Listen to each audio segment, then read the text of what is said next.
नमस्कार सर्वांना, सारिका कांचनच्या दुनियेमध्ये तुमचं खूप खूप स्वागत आहे। तर बघू शकताय आम्ही जरा बाहेर आलोय, कारण आहो घरातच होते, त्यामुळे म्हटलं चला कुठेतरी फिरायला जाऊया। आणि आमचं काम पण होतं कोल्हापूरला, तर त्यामुळेच आलो होतो। तर हे Shahaji Chhatrapati museum new palace Kolhapur आहे। त्याला शाहू पॅलेस म्हणून देखील ओळखलं जातं। तर बघू शकता इथं आम्ही तिकीट काढले, आणि तिकीट काढताना ना इथे एक प्रॉब्लेम झाला। प्रॉब्लेम म्हणजे तसं काही झालं नाही, पण कसं होतं ना, जिथं माझ्या डिसेबिलिटीचा यूज करायचा असतो ना, म्हणजे दिव्यांग असल्याचा, तर तेव्हाच माझ्याकडे ते हे नसतं, आयडेंटिटी कार्ड नसतं, म्हणजे UDID कार्ड नसतं। तर असंच होतं। तर इथं ना दिव्यांग व्यक्तींसाठी ना मोफत होतं शाहू पॅलेस बघायला। पण मी नेहमी पास माझ्यासोबत असतो, माझ्या पर्समध्ये असतो। पण आज सकाळी येताना म्हटलं काही याचा उपयोग पण होणार नाही, त्यामुळे मी पर्सच आणली नाही, फक्त मोबाईल घेऊन आले। आणि बरोबर इथं ते त्यांनी कार्ड विचारलं आहे का, तर आमच्यासोबत ते नव्हतं कार्ड। बरं असो, मग जास्त काही तिकीट नव्हतं, 50 रुपयेच होतं। मग 50 असे 150 रुपयांचं तिकीट काढून आम्ही आता शाहू पॅलेस बघायला आलोय। तर बघू शकता इथं तुम्ही इथून आतमध्ये यायचं आहे, आणि तिथं तिकीट काढायचं आहे। बाहेरच तिथे लिहिलेलं नो एंट्री विदाउट तिकीट। तर तिकीट काढून आता आपण इकडे जाणार आहोत। तर नेहमी असं होतं, कुठे पण बसमध्ये वगैरे जायचं म्हटलं ना, तेव्हा बरोबर मी कार्ड घरी तर विसरलेले असते किंवा ते नेलेलं नसते। तर असं होतं माझ्यासोबत नेहमीच। तर खूप सारे लोक इथं आले होते बघायला, सहली वगैरे, आणि छान आहे बघायला आतमध्ये। तर आता आपण आतमध्ये जाऊन बघणार आहोत। अहो गेलेत गाडी पार्क करायला। तर खूप दिवसापासून या म्युझियममध्ये जायचं होतं, आणि सगळेच म्हणजे जाऊन बाहेरचे जाऊन येतात, पण आपल्याला जवळ असून कधी जाणं होत नाही। जेव्हा जायचं असतं ना तेव्हाच होत असते।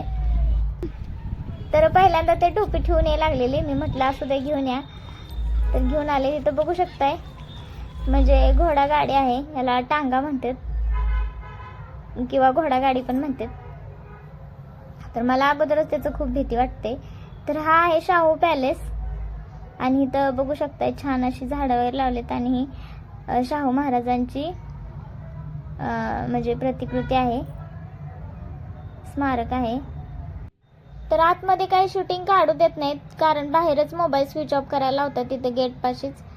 तर आतमध्ये बघायला खूप छान आहे। शाहू महाराजांच्या काळातील त्यांनी वापरलेल्या वस्तू, त्यांनी वापरलेली शस्त्रे, त्यांनी केलेलं प्राण्यांची शिकार, आणि अशी तेलचित्रे, असं खूप काही बघायसारखं आहे त्यांच्या काळातील। म्हणजे त्यांनी त्यांच्या काळात जे काही शिकारी केलेत किंवा जे काही असं केले त्याचे फोटोज वगैरे आहेत। तर खूप छान आहे आतमध्ये बघण्यासाठी, आणि वेगवेगळ्या प्रकारचे सोफे, त्यांचा तो राजवाडा आहे, असं मस्त आहे बघायला आतमध्ये। एवढंच की आतमध्ये आपल्याला काही शूट वगैरे करता येत नाही, त्यामुळं आतमधलं मी काही तुम्हाला दाखवू नाही शकणार। पण तुम्ही एक वेळ या ठिकाणला ना नक्की भेट द्या, खरंच खूप छान आहे। तर इथं बघू शकताय बाहेर आल्यावरती, बाहेर तुम्ही कुठेही फोटोज व्हिडिओज काढू शकता, पण आतमध्ये अलाउड नाही। त्यामुळे सगळेजण बाहेर आल्यावर ना इथं सेल्फी काढत होते। तर खूप जण होते सेल्फी काढायला, आणि कांचने नाहो तिथं वेटिंगला थांबले होते। नंतर त्यांनी पण सेल्फी काढली, म्हणजे आम्ही सगळ्यांनीच फोटोज वगैरे काढले तिथे। आणि इथं बघू शकताय इथं पण ना किल्ल्याची प्रतिकृती केली, पन्हाळा किल्ल्याची। तर मी इकडे शूट करत होते, तर कांचन इकडं फोटोसाठी पोज देऊन थांबली होती आतमधून। तर तिला ना त्या खिडकीतून, तिथून ह्या दरवाजातून फोटो काढायचा होता। आणि तिचं असंच असतं, तिला खूप तिच्या छोट्या छोट्या इच्छा असतात, म्हणजे एकदम लहान मुलासारखं असतं।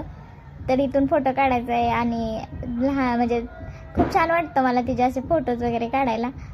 तर बघू शकता इथे किल्ले पन्हाळगड प्रतिकृती आहे, जो मी आता तुम्हाला दाखवला। तर पहिल्यांदा हे झाड ना मला अशोकाचं झाड वाटलं होतं। तर अशोकाचं झाड उंच सरळ वाढत असते, पण हे असं पूर्ण डेरेदार वाढलं होतं, त्यामुळं आहो म्हटले की वेगळं कशाच तर असेल झाड।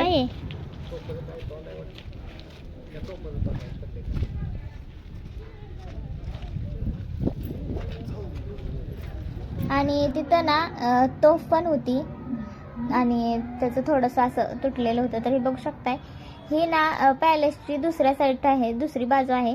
तर इकडं पूर्ण असं ग्रीन ग्रीन होतं, पलीकडल्या साईडला जास्त ग्रीनरी कमी होती।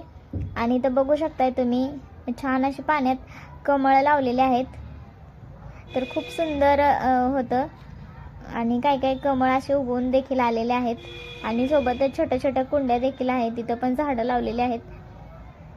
तर छान वाटत होतं हे सगळं. आणि आमचं हे सगळं फोटोशूट वगैरे चालू होतं, व्हिडिओ वगैरे आम्ही बनवत होतो, फोटो काढत होतो. तर आपल्या एका सबस्क्रायबर ताईंचं आपल्याकडे लक्ष होतं तेव्हा ते आम्ही ना आतमधून पूर्ण बघून येईपर्यंत आमची वाट बघत थांबल्या होत्या. तर त्याच लांबून म्हणजे त्यांनी हात केला होता या इकडे म्हणून. तर तेव्हा आम्ही हे सगळं बघत होतो. बघू शकताय तुम्ही, खूप सुंदर असा हा पॅलेस आहे आणि शाहू महाराजांच्या काळातील ना बऱ्याच गोष्टी इथं बघायला आहेत. म्हणजे त्यांनी केलेल्या प्राणी वगैरे, प्राण्यांची शिकार केलेली, त्यांच्या प्राण्यांच्या वेगवेगळ्या अवशेषांपासून बनवलेली वेगवेगळे टीपॉय वगैरे, पेन स्टँड, असं खूप काही होतं बघायला आतमध्ये. तर मला जेवढं आठवतं तेवढं मी तुम्हाला सांगितलं. आणि कसं होतं ना व्हिडिओमध्ये ना प्रत्येक गोष्ट म्हणजे कधी कधी रिपीट होऊन जाते आणि मला तसंच म्हणतात की व्हिडिओ वाढवण्यासाठी एकच गोष्ट सारखी सारखी बोलत असते. तर मी कोणताही व्हिडिओ ना असं म्हणजे लिहून करत नसते. तर जे मला वाटतं ना तेच मी डिरेक्टली बोलत असते. व्हॉइस ओव्हर करताना कुठेही नोट डाऊन करून मग मी असं व्हॉइस देते असं काही नसतं. त्यामुळे एखादा शब्द रिपीट होत असेल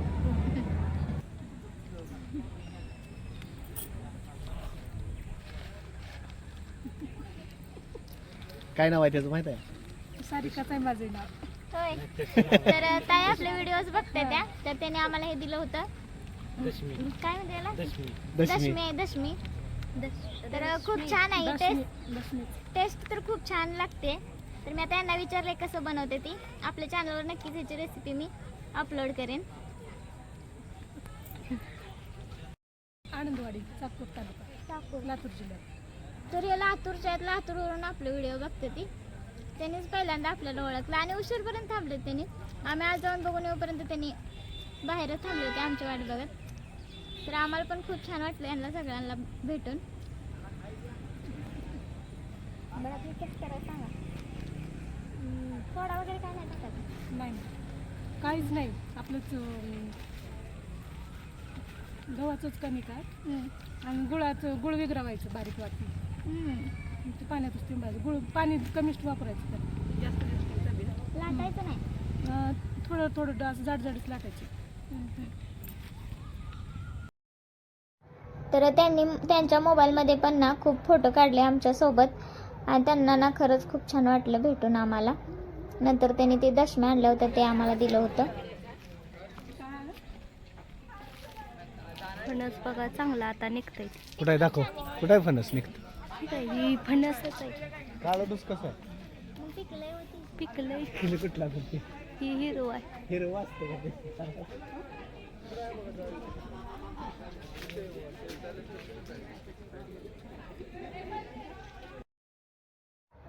तर हे फणसाचं झाड आहे, बघू शकताय तुम्ही. आता बऱ्याच जणांनी बघितलं असेल पण तरी पण मी दाखवते. नंतर आम्ही एवढं फिरलो होतो ना तर खूप भूक लागली होती.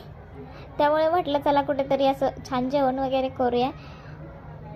तर काहीतरी लाईटलीच खायचं म्हणणं होतं पण अहो म्हटले चला जेवणच करूया. त्यामुळे मग आम्ही जेवण करायला थांबलो होतो इथं. तर आम्ही व्हेजच मागवलं होतं. तर बघू शकताय त्या हॉटेलची स्पेशल थाळी होती. तर त्यांनी भाज्यांना 2 ऑप्शन होते, एक पनीर आणि एक वांग. तर आम्ही वांग मागवलं होतं आणि आहोनी पनीर मागवलं होतं. तर बघू शकता यामध्ये वांग आहे. तर ना मला वाटलेलं असं छान असेल भाजी, पण त्यामध्ये ना शेंगदाण्याचं कुठं जास्त होतं.